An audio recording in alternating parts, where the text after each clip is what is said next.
In episode number 386 of the Reasons I'm Broke podcast, we cover Warner Media's Warner Max, which is the latest addition to HBO Max. We also have the Nintendo Switch's sales milestone. Has it beaten the N64? Probably not. Our comic book highlight this week, as voted by you, is Batman Tales Once Upon a Crime, which is an original graphic novel. All of this and so much more on today's show.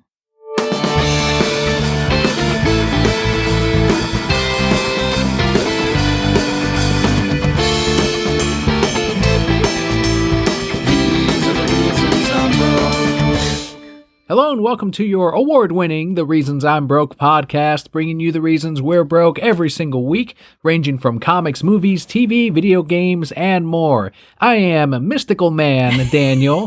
Mystical Man. What do you do with your mysticism? I vote for goddamn Bulbasaur and try to convince others to vote for goddamn Bulbasaur, as we'll talk about that big-ass poll in a few minutes here.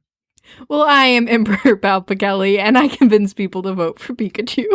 For those of you new to the podcast, the way we format the show is first we go through some news. We head into our Patreon shoutouts, which are thank yous to all of you who make the show possible. We head into our comic book review of the week, and we end it with the Brocat block, which includes listener questions.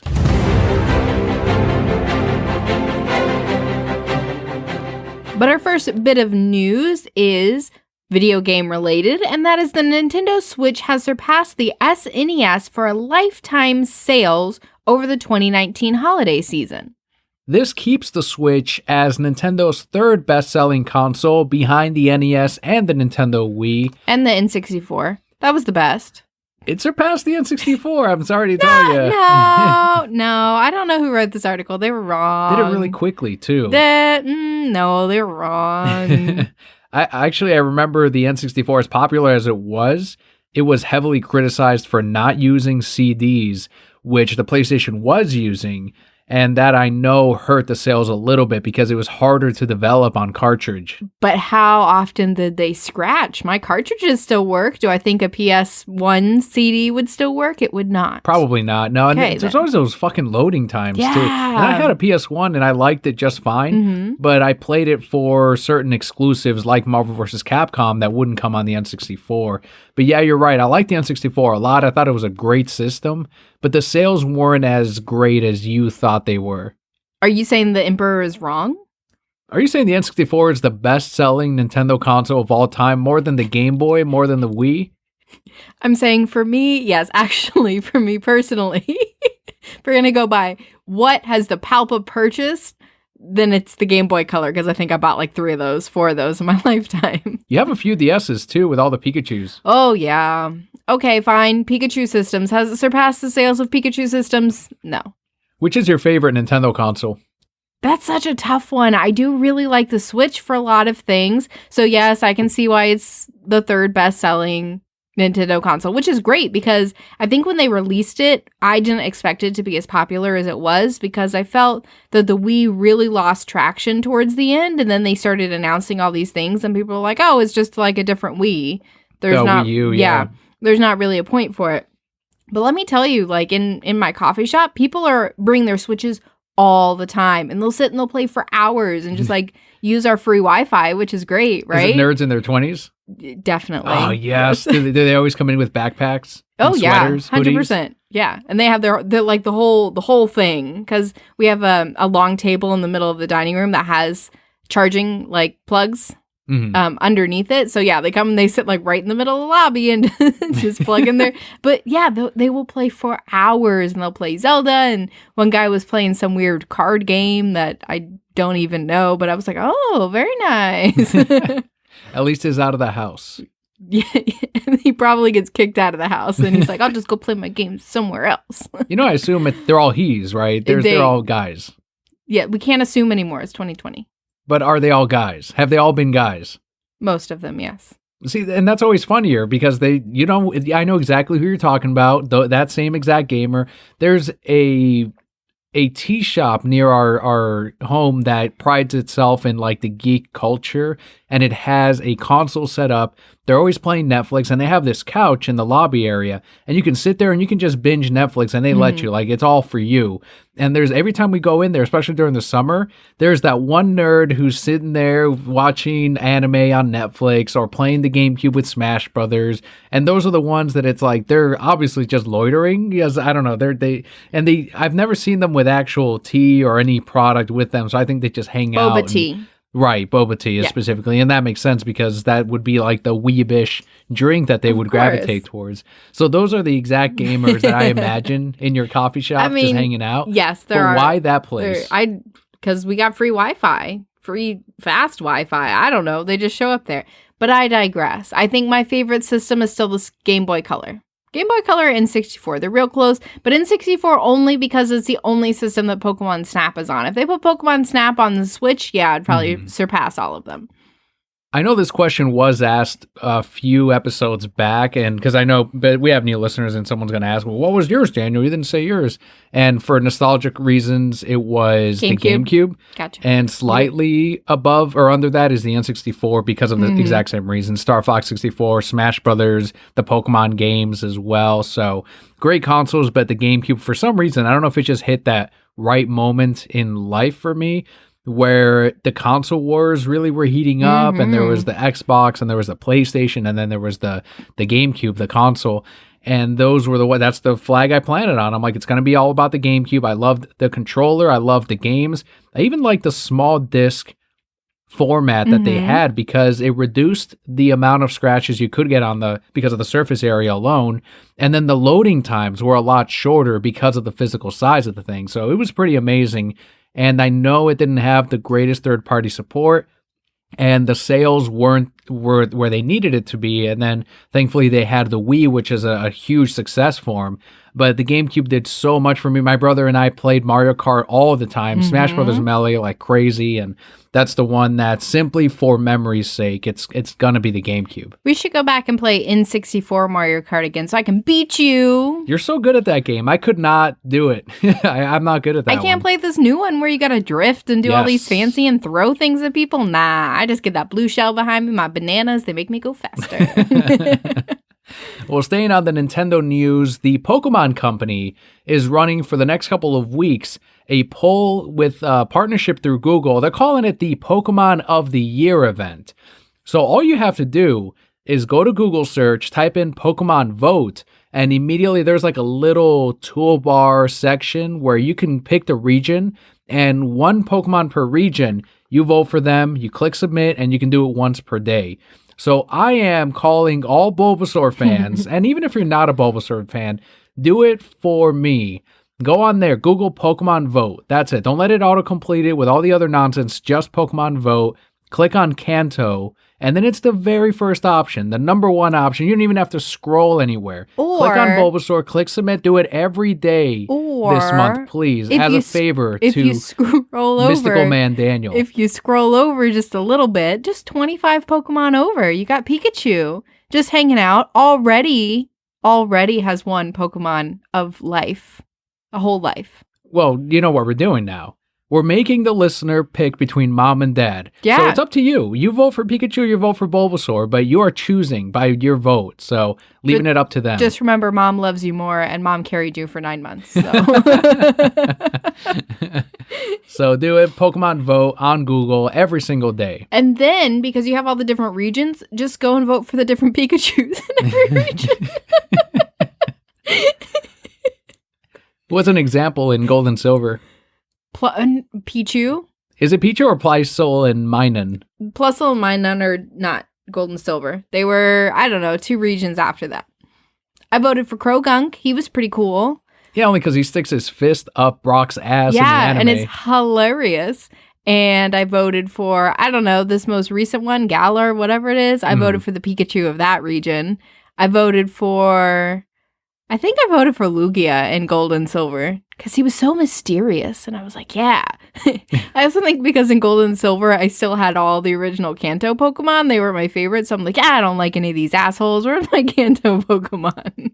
They let you trade them over. I remember pretty early on, didn't they? Yeah, but you also caught a bunch of them too. Because remember, you could go back to Kanto also. Mm-hmm. So I still had a bunch of Kanto Pokemon. I found out that the whole Japanese thing of like Krogunk putting his fist up Brock's ass, that's something kids play. Like apparently that's a Japanese kids game where they just stick their finger and thumb or whatever up another kid's ass. I was watching, we were playing Naturo in the store, and one of the senseis or masters gets knocked out. So Naturo says, I know how to wake him up. And then he does that to his ass and he doesn't wake up. He's like, wow, he's really knocked out. And when I looked up the Krogunk thing, and they're like, oh, it's based off of this Japanese kids game. I'm like, what the hell? It's some kind of game. Like, what's going on here? that Naruto professor was just pretending to be knocked out. Oh, no, I'm really knocked out. Then how do you explain Brock? Because he always falls for someone that he sees, and then Krogunk reminds him what he likes. Krogunk's a good one, though. That's a good Pokemon because of that. Listen, but it was such like a nostalgia trip getting to scroll through all these because I'm like, oh, yeah, that stupid asshole was in this game. And getting to, because it's not overrun by all the Pokemon from previous games. It's just like what was added when they went to that region, right? Some regions are really small and others like you're scrolling forever and you're like, oh, I didn't even remember this one, or this one looks really stupid, or X, Y, and Z. So a lot of fun. Yeah, go on there, Google, just Pokemon Vote. You can do it right through your phone. Takes about 5 minutes. Vote Pikachu. Something else you can do online, and you can do it on all of their social media accounts, is voice your displeasure at the Walt Disney Company. Because after a school in Berkeley, California screened the latest version of The Lion King, so that quote-unquote live-action CGI one, they screened it during a charity event. And afterward, the Walt Disney Company sent them a licensing bill of $250, which ended up being a third of what they took in from the event. Well, they have to charge them because they didn't make any money in the theaters. Nobody wanted to see that crap. That's true. We do have a quote here, though, from PTA President David Rose, who told CNN, quote, one of the dads bought the movie at Best Buy. He owned it. We literally had no idea we were breaking any rules. End quote. There's that weird, I guess, misconception of, I don't know if it's gray area. I'm not at all illegal anything, but there's that thought of, well, I bought this movie and it's mine to do whatever I wish with, so I am going to screen it, or I can show it to anyone I'd like, and that's where that idea comes from. But then there's all it can't be that loose because it's like, oh, well, it's my movie. I choose to make copies of it. You know, you can do all kinds of weird stuff like that. But apparently you cannot, and you have to write into the particular studio to ask if you can actually screen these things in a classroom. That much I did learn while I was taking teaching classes in college. And that's something that usually the schools will have these movies all set up already to, you can screen any of these. Or there's certain laws where for educational purposes you can show movies and it's fine. But for charity events, that's not an educational thing. But it doesn't look right from the Walt Disney Company. You know, it's a charity event, and someone said, no, let's send them a letter and bill them for that. Not a second thought went into, this is going to be awful PR for us. The worst. They did, I guess, attempt to make us go to their side, I'm not sure, but in Disney's letter, which was obtained by CNN, they said, quote, anytime a movie is shown outside of the home, legal permission is needed to show it, as it is considered a public performance.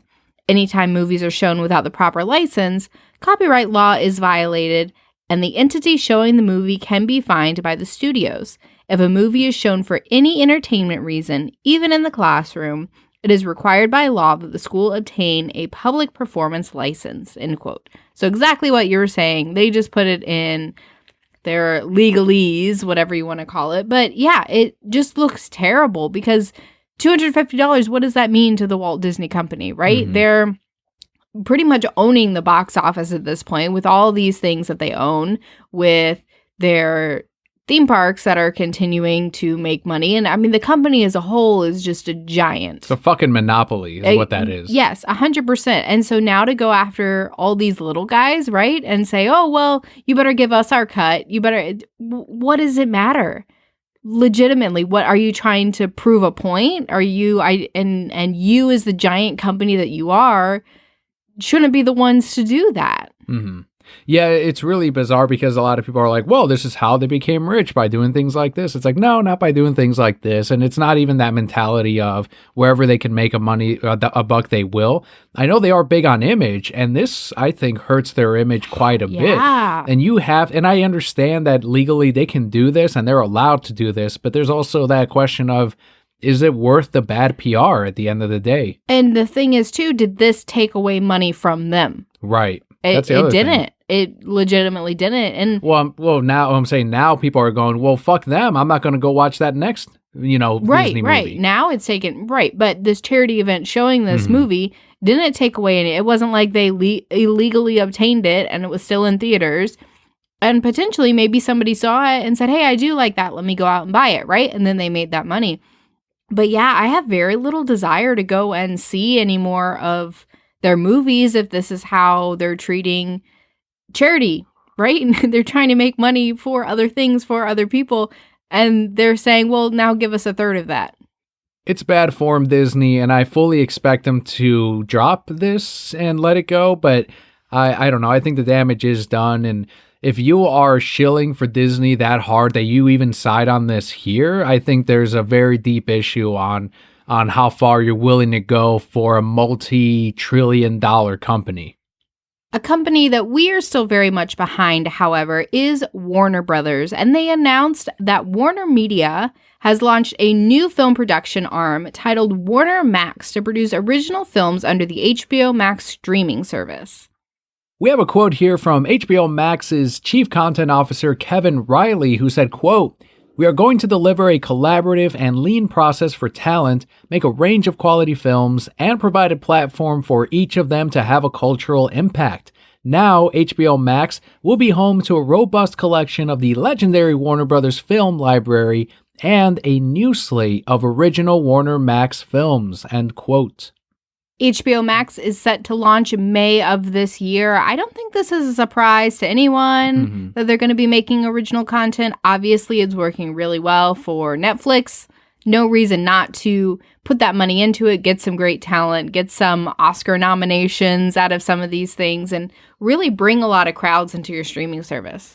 A lot of Hollywood trade reports were saying that this is going to translate to 8 to 10 films a year of mid-budget movies to go on to this streaming service. And as you mentioned, it's going to be very similar to what Netflix has been doing. And hopefully they hit that quality of movies that also Netflix has been putting out, such as The Irishman and many others that were nominated for this year's Broscars and the lesser-known Oscars. I have pretty good faith that they're going to put out some great things, because when you think of show quality, right, a lot of times you lean towards HBO being the better quality things. That's why the streaming service has always been more expensive. And even though it's significantly more adult, it seems like they're more selective in what they put out. And so I don't know. I've always viewed it as better quality, the things that we've watched through them. So I have high hopes. A lot of people are saying and speculating that hopefully there's more DC projects that are going to come out of this arm of Warner Brothers at this point. And some are saying that maybe even a full slate of a little universe would come out from these original movies. But very early on, I think inevitably one of these is going to be tied to a comic book project. Oh, yeah. I think that's a given. And it'll be interesting to see if they end up pulling a Netflix where they do a limited release into theaters and then put it up on the HBO Max streaming service on the same day, just like Netflix did for The Irishman. But I think it's going to be very few and far between. They're going to be projects that they want to get nominated for awards, just like they did with Netflix and The Irishman, since it had to be something that was out in theaters at some point, I believe, were the rules behind it. A movie that hit theaters this week, some of you may have already seen it, is The Birds of Prey. And we still have a little more news from The Birds of Prey, from one of the actresses of Birds of Prey, before we actually see the movie and have a review for you next week. Huntress actor Mary Elizabeth Winstead shared her wish on comicbook.com to do a sequel to Scott Pilgrim. Who did she play in Scott Pilgrim? She played the main, co-lead, Ramona Flowers. Oh, okay. I'll have to pay attention when we go see Birds of Prey and be like, yeah, that's her. Yeah, there's that thing in Scott Pilgrim where there's several comic book actors in there. You have Huntress herself. You have Captain America before he was in the first Captain. He was still the Human Torch at that point, I guess, is what he'd be known for. And you also have Superman, who is now in the CW, and of course he plays Miss Marvel's boyfriend in that. He's the vegan. Oh yeah, he had like the blonde hair. That's too funny. So we do have a quote here from Mary Elizabeth Winstead, who said, quote, "I would be so curious to know what happened to these characters in their mid-30s as opposed to the sort of 20 slacker thing. So I think it would be really interesting. We always talked about a sequel when we were doing it, but we always imagined it would be still like a year later. Where are they? But I think it's way more fascinating to know where they'd be 10 years later. I'm down for it," end quote. I know the comic book or manga or graphic novel, however you want to slate it. I don't know. Have you ever seen the original format to them? I don't know that I have. Years and years ago, maybe I flipped through it once. They're in that manga size, and I believe it is in that backwards format as well, and it's got that panel, but it's American made from what I remember. Okay. But it just takes that aesthetic. So it's weird. You can call it all of the above, I guess. But there isn't an official sequel to that yet. So I'm curious as to whether or not that would be something they base it off of later on, or if this would be an original screenplay. It would be tough, I think, to do this. I mean, of course, they could make it like very fanciful, like the previous one, right? Where all this crazy shit is happening. But I feel like now that I'm on the cusp of my 30s, that we're very boring in our 30s. Like, it's go to work, it's go home, it's do stuff, it's go to sleep and get up and do it again. Like, those days of being in your 20s and chasing after people and doing all these crazy things to get with some person, like, it just doesn't happen anymore. You're like, I have to do. I'm tired of thinking of it. I have to do what to be with you? Like, nah, thanks, but nah. Like, I'll find somebody else. Hopefully something does come out of it, and I really do like Scott Pilgrim, and it'll be tough to recapture that same charm that the movie had, and I know since then it's developed quite a cult following, and I think it would do okay at least, and the budget doesn't have to be enormous. I know some people were worried about the big names that would have to return, but a lot of them were the X's, and you don't have to have those characters come back. And if anything, you could just have the couple of leads. If it was such a nostalgic experience for them, though, they may come back for like a little bit of money, right? And say, oh, well, this is fun. We like film for 2 days and then we're done. I am excited to see Mary as Huntress, though. And as you said, we're going to have that review next week. So it'll be cool to see her once again on this massive big budget project. Switching over to the comic book side for the last bit of news this week, according to writer Scott Snyder, the encore to Dark Knight's medal is intended to be the big final conclusion to all he's done with DC over the past decade. We covered this a little bit a week or two ago, but he went into more detail. He tweeted out, quote, "This project with Greg will be a bit of a capstone to everything I've worked on at DC.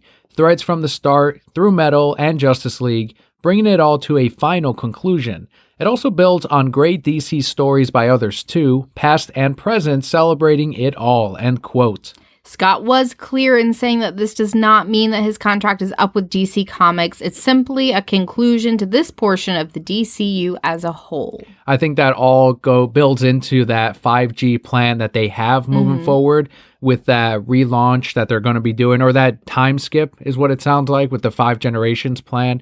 So I think that's all this is. It's just wrapping up these stories so that there's some kind of ending, kind of like how Jeff Johns did with that final issue of Green Lantern, where he's like, all right, even though someone else is taking over, this is what's going to happen. Yeah. You can't fuck it up now.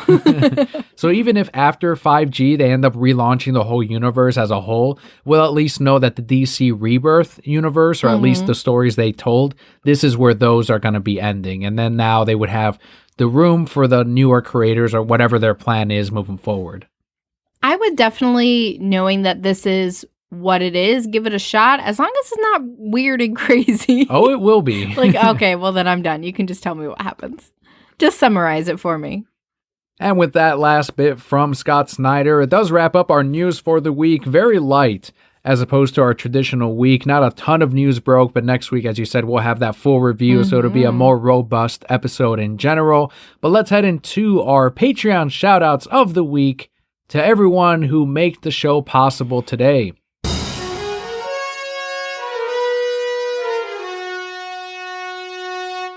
This week we have 4 shout-outs. The first one goes out to Neil, whose Twitter handle is @inmats68, also on Instagram @inmats.photography.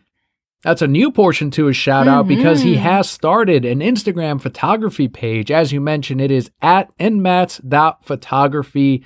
Great shots on there. That's one of 2 Patreon backers now that are really good photographers. So make sure to follow him on Instagram and give that account a good strong start. Next up we have Brian, whose Twitter handle is @BrianShoup1. Brian started his very first Pokemon game with Pokemon Sword and Shield. I ended up asking him what he thought of the game so far. He tweeted back, quote, "I'm having fun with it. It's pretty much what I thought it would be. The collector in me is struggling though. I literally got to catch them all. That and I like to level everyone up for hours before I want to move on. This is the reason I normally avoid games like this," end quote. I have definitely been there. When I go back and play the older games and I buy that Magikarp, I spend 10 hours leveling up that Magikarp before I move forward. So definitely understand. He's starting with Sword and Shield. Is this a game that you would have said, like, yes, this is a starting point. This is a great one to start with? I think so. I think any of those main games that start a whole new generation, you're completely fine in starting in any of those because the Pokemon Company is very deliberate in making sure that each of those is not a sequel, but instead a jumping on point for Pokemon as a whole. You see a lot of kids get into Pokemon for the first time every time there's a Sun and Moon, an X and Y, a Sword and Shield, a Black and White. If this were, what is the Sword and Shield 2 or Sword and Shield Black and White or whatever you want to call it, then I would say, yeah, you don't want the spin-off game. You want the main title first and then go from there. So I think it's a good start for sure. I think you should have started with Soul Silver. Way back then. Yeah, that's like one of the best ones. Seeing how Brian plays, I think there's a certain playthrough that you can do with Pokemon if you're trying to collect all the Pokemon in the dex. And I forgot what they call it. I don't know if it's an offshoot of the living dex, but it's where you go through. You cannot move on to the next region unless you've caught every Pokemon in that area and then evolve them as well to all their final forms as far as you can before you move into the next area. And that's how a lot of people will complete the dex. That sounds exhausting. It's time consuming. It would be. Like, so playing through Sword and Shield, I'm collecting as much as I can, right? But at a certain point, I'm just like, nah, I just gotta go. Right. Like, I've been stuck in the wilds forever, and I gotta go. Some of these people are hardcore, though. Oof. Another shout out, I mentioned the other photographer. We have Kat on Instagram @CatShaw. Kat was featured on Georgia's Fox social media page for her photography. They highlighted her on their Facebook and on their Instagram as well. That's amazing. So that's awesome. Very, very good, Kat. Be sure to follow her as well for more photography. Along with our next shout out, who is Matt on Twitter @Mr. Forklift. You can also check out his film website, typingaboutmovies.com. Matt retweeted the Dalai Lama's post of, quote, "Anger and aggression sometimes seem to be protective because they bring energy to bear on a particular situation, but that energy is blind," end quote. I thought that was some pretty good wisdom to share, not only on Twitter, but with everyone everywhere. I mean, we're all in that spot, right? Where we get angry or sad and kind of lose sight of certain things. And I think the key to that tweet, when I was like, all right, okay, blind. Blind is the key word right there. Right. But thank you so much, Matt, Kat, Brian, and Neil for your Patreon support. If you too would like your shout out while also supporting the show, head on over to patreon.com/thereasonsimebroke. And for just $1 a month, that equals out to 25 cents an episode. You too can get your shout out, but we have other tiers on there like the $5 decal tier. But of course, our show will always be free. Best thing you can do for us is let somebody else know. Be like, hey, I know about this cool podcast. They're award winning. And continue to grow the Broquette core. And if you already know that you are enjoying the Patreon benefits, you've seen the Batman the Animated Series commentary, there's another episode right around the corner for Christmas with the Joker. And everyone on Patreon gets it 4 weeks early, a full month early before it releases publicly. So keep that in mind, as opposed to, or in addition to supporting the show, you also enjoy bonus perks like these extra episodes that we put up on Patreon first. Christmas with the Joker is one of the best Batman the Animated Series episodes, too. So thank you all once again. Let's head into our comic book highlight of the week as chosen by you.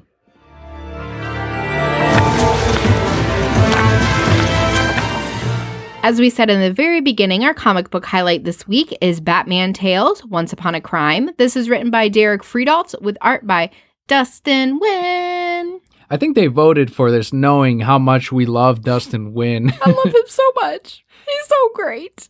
This is an original graphic novel in sort of comic book format, but also in like child's format as well. There's a lot of images. Yeah, very, very similar to Little Gotham that Dustin Nguyen did a while ago, to where you like kids can enjoy it too. This is mostly kids' fairy tales retold with Batman characters, Hell yeah. right? I mean, that's win-win.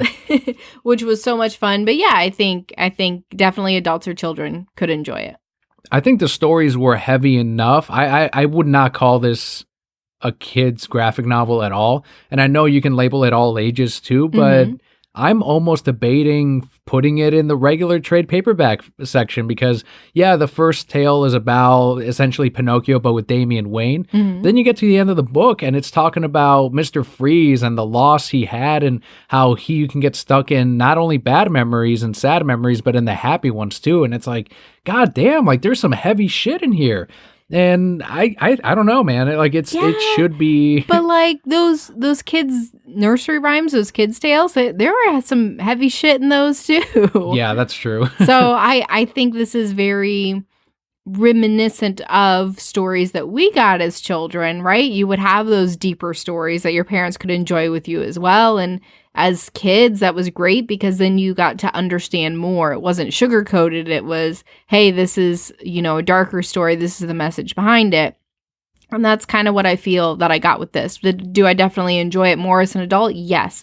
But I still feel like it's something I could share with Leo and he could be like, oh, that Damian Wayne, that's so silly.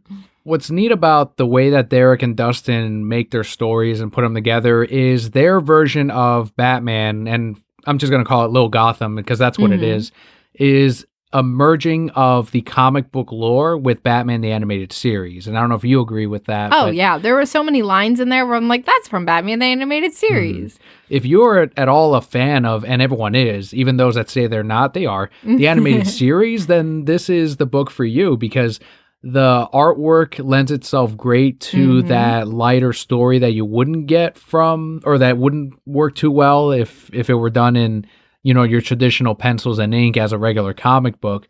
But it's light enough to where you can read a portion of the story, put it down, and continue it later on, and really benefit a lot from knowing these characters, knowing who Damian Wayne and Ra's al Ghul and Talia, their family relationship in Batman's.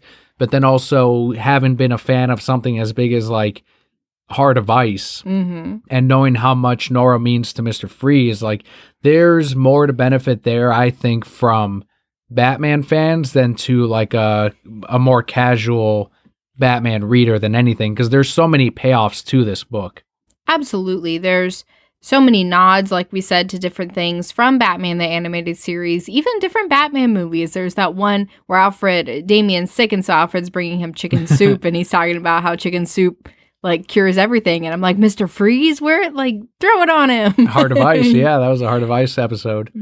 So, just all these different nods, if that's what you love and you grew up with. And I just love looking at Dustin Nguyen's art forever, all that watercolor. It's just beautiful. In the one scene where they're going to find Mr. Freeze, right? And they step into where it's a bunch of icicles and there's just all these different colors of the ice, right? Not just blues, but there's pinks in there as well. And it's so beautiful. And I had forgotten how much I love Dustin's Harley, with her little hair sticking out at the bottom and like just her regular gesture outfit, which is what I love her best in. So yeah, it was really, really great. If you guys haven't picked this up, I definitely would if you're a Batman fan. It's $9.99 too. Yeah, like for totally the whole worth thing. it. That's what I like about this new DC Ink and Zoom line of them is they give you a good amount of content for the price, which is really nice because it is aimed at younger readers, and in turn they make it a little bit more affordable for them. Right.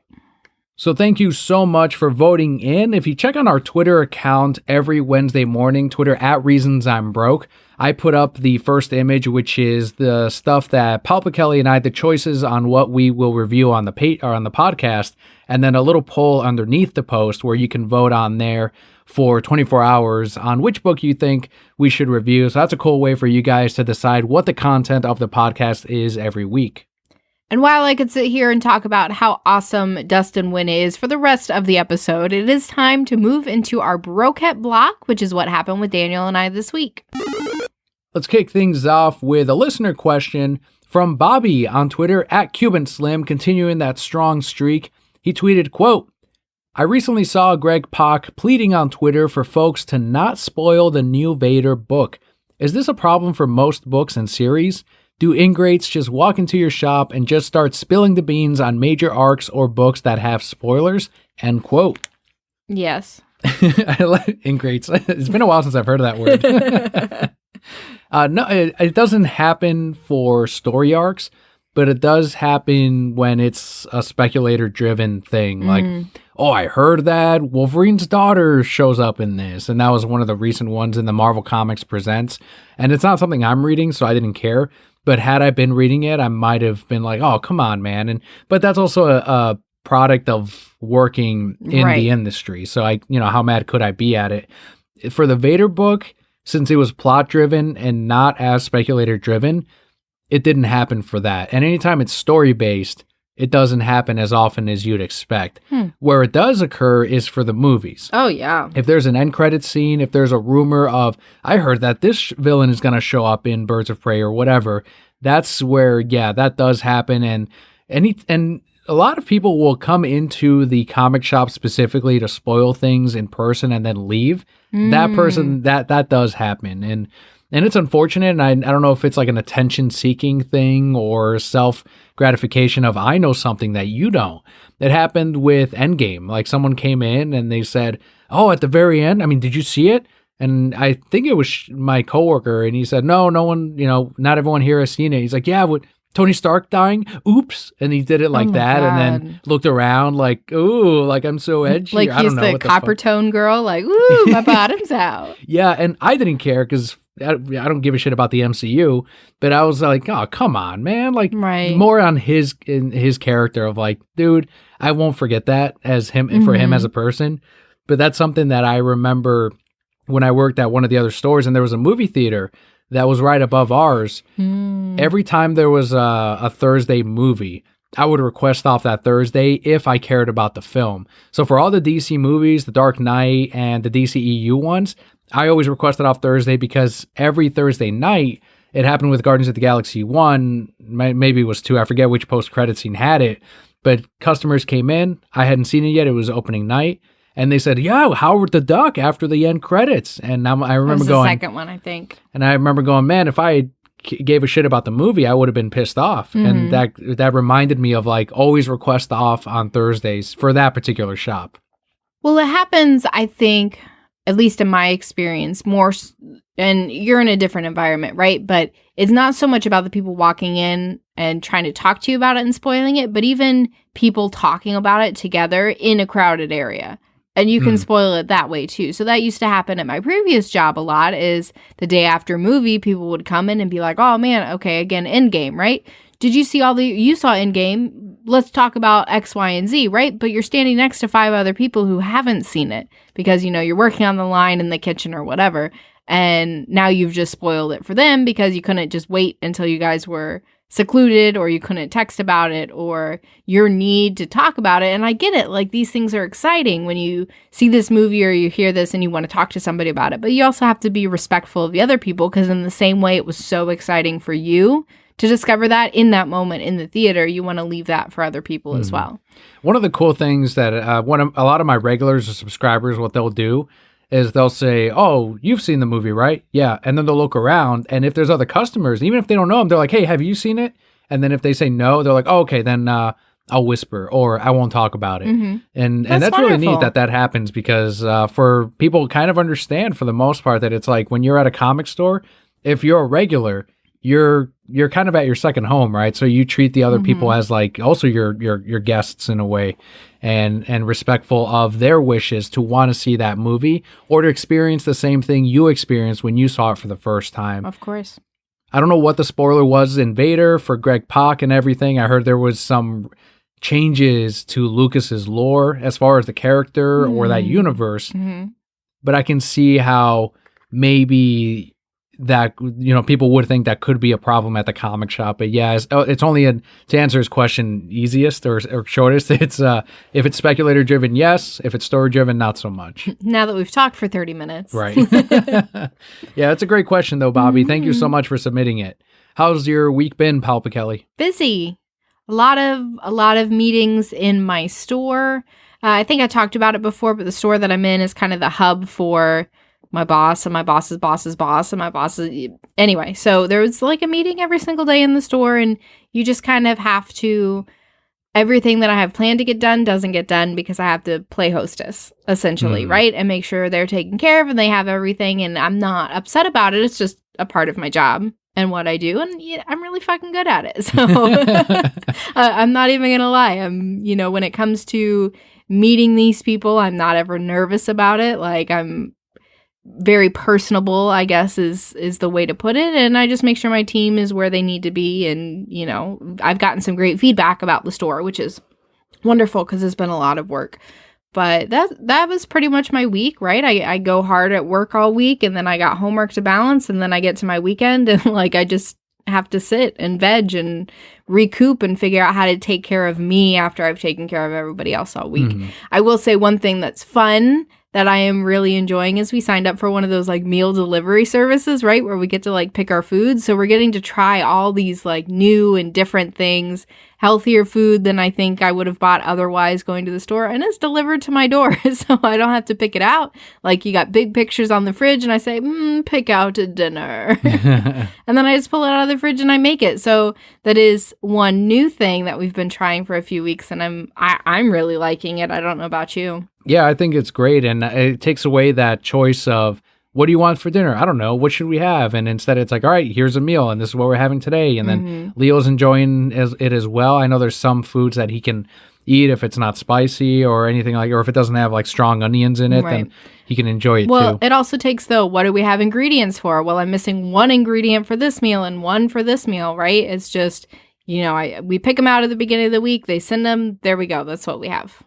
On my end of the week, we had the big Pokemon card release of Sword and Shield, which every 3 months, Pokemon releases a new set of cards. It's just like every other TCG, Magic the Gathering, Dragon Ball Z, all of them.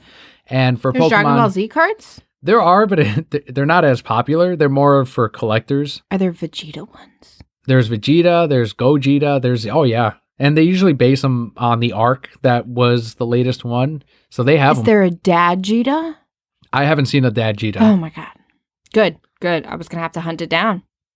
But where the Sword and Shield release kind of really helped out a local shop like ours is the way the Pokemon Company distributes this product is they give big box stores priority over the stock, the amount of product that they can order, and then they allocate the rest, if it's a short set or a very popular set or a product, to the locally owned stores that actually run Pokemon League.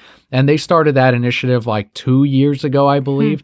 And that's when we were like, hey, what the hell's going on? We're the ones running Pokemon League, and they already thought about that. And they said in return, any store that runs Pokemon League or Pokemon events, which are never Targets, they're never Walmarts or any of those places, it's game shops and card shops. They said, you guys can sell the product 4 days early.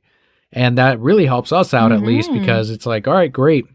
And sometimes Walmart or Target and these guys end up being assholes and break street date, pay the fee just so that they're like, well, fuck it. The sales far outweigh that fee, right? But it still helps us out in that we can say, we're selling this earlier than where you can find it anywhere else at Target or Walmart.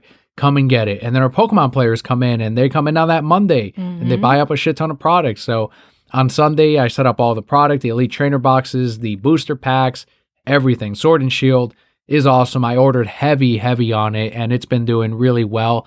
I know in the past I've been like, oh shit, I sold out of this, I sold out of that within a week. Now I'm like, I'll just have extra.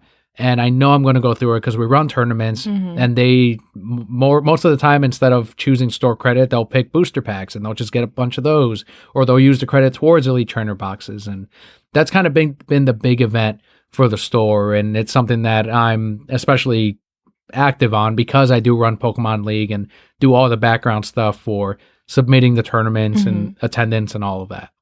You also had a great opportunity to actually play a video game this week. Oh, that's true. Civilization. Yeah, I had been going back and forth on it. And Scott from Lazy Gaming Guys, he looked up a video and said, yeah, this is kind of like the PS3 version. So I know, he and I talked about how much I loved that game. And we saw it at Target. It was $60.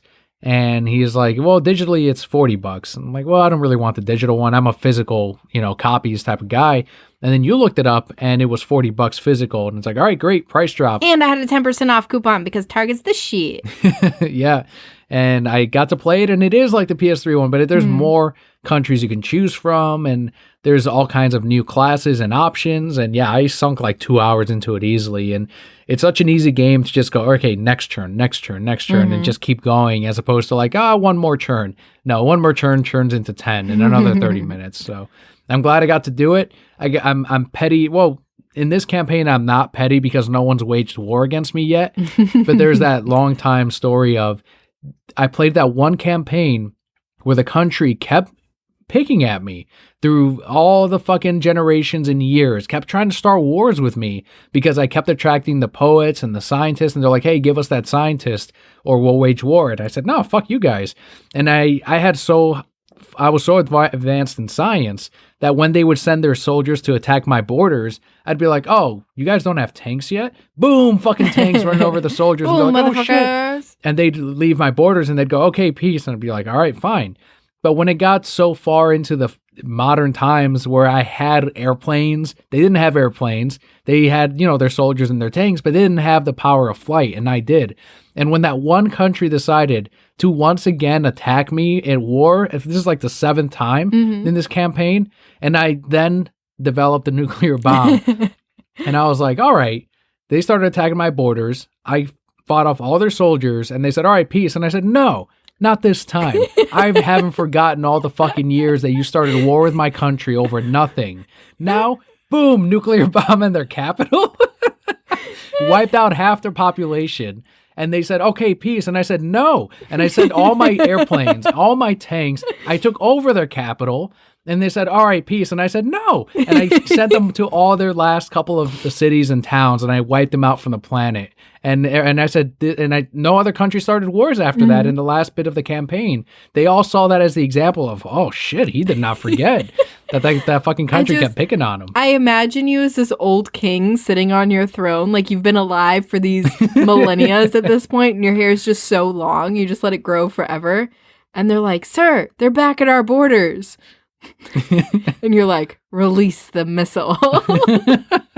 Sir, they're asking for peace. No, not this time. And then you actually get off your throne like real slow. It cuts to me leading the army of planes on foot, though, or I'm on a horse with a sword. And you Attack! Your hair has to be blowing in the wind behind you, though, because it's that long. As the horse does the two-legged stand, like, and I'm just like, I want the horse to have a sword in his mouth, too. And he's and like, a long beard, also. He's like cutting down people. This game just got way cooler. So that's what I do. I formulate these stories. They bring it on themselves, though. Kept fucking picking on my country. You know what this game is? This game is The Sims, but for men. Yeah, it is. Yeah, because if it were women, we'd be like, let's fall in love with this country. And I do make peace with all the countries, but when they start asking me for shit that's unreasonable, and I'm like, what kind of, you're trying to muscle in on my shit? And I was nice, but they kept starting fucking wars. I don't get it. And if they start this shit again, I'm going to play the exact same game. So far they haven't. No wars yet, but I'm sure it's a matter of time. It'll happen. But that's why I love this fucking game. All the drama well, that good. happens. I'm glad you had the opportunity to see or to play some. Now that Leo's sleep trained a little bit, we do have a little more time for different things. Not much, but a little bit. Maybe an extra hour a night, which is wonderful.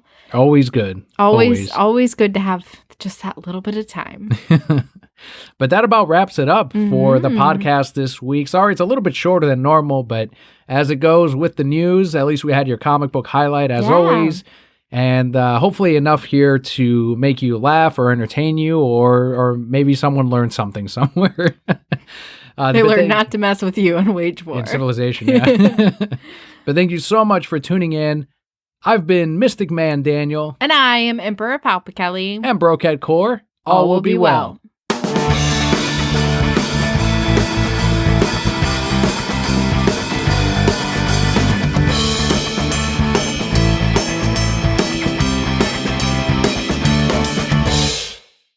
What if, as you're riding through the country waging this war, you ran into that old man from Pokemon who had been around forever, and he's like, no more war. Would you stop then? Like his Flabébé comes down from the sky, you would have to stop. God damn, that'd be a tough one. Because he was broken because of war. Yeah. But see, I would look at him and say, that's why I would be like, you have more in relation with my enemy than with me. Because they were the ones that were starting the wars. Well, yeah, but then he learned. Ended it too, didn't he? Yeah. I mean, he ended it by killing a bunch of people. Fine. If a character from Pokemon shows up in Sid Meier's Civilization, if his name is X, I think, or Y, it's Z. His name is Z. If Z shows up in Sid Meier's, A, B, C, I don't know, one of those. Yes, I would fucking stop the war if a Pokemon showed up there. What if it was Krogunk and he'd right up your ass? I'd have to stop. Like it'd be like Brock, just paralyzed, like That's how they always fucking Brock every time. Every time. He likes it. Just let him like what he likes.